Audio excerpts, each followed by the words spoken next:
বিসমিল্লাহির রহমানির রহিম। আমি অনেক সময় এখানে আমার যারা মোটামুটি ফ্রেন্ড সার্কেল বলা যায় তাদের সাথে আলাপ করেছি। তাদের মধ্যে বিএনপির অনেক লোক ছিল, আর আওয়ামী ব্যবসায়ীরা তো ছিলই।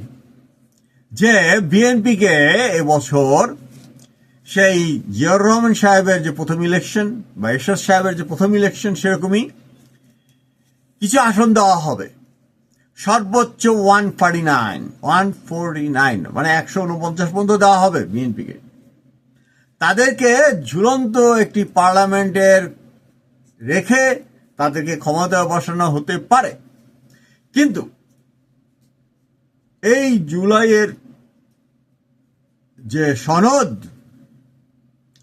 এইটাকে পাশ করানো হবে বর্তমান সরকারের মুখ্য উদ্দেশ্য, এবং সেজন্যই তারা কখনোই একটি নিরঙ্কুশ পার্লামেন্টের অধিকারী হওয়ার জন্য বিএনপিকে পছন্দ করবে না। সেই কারণে 149 সর্বোচ্চ এ নিয়েই বিএনপিকে সন্তুষ্ট থাকতে হবে।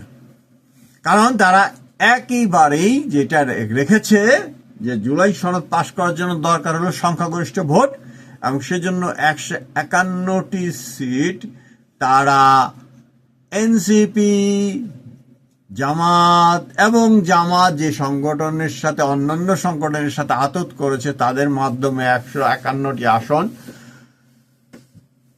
নিরঙ্কুশ ভাবে জিতিয়ে আনার জন্য যা যা করা দরকার তাই করবে।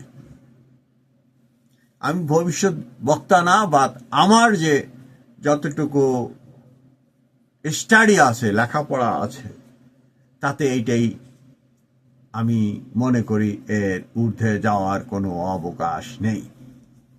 তথাপিও 16 বছর 17 বছর নির্যাতনের পরে বিএনপিকে হয়তো এই নিয়েই সন্তুষ্ট থাকা উচিত।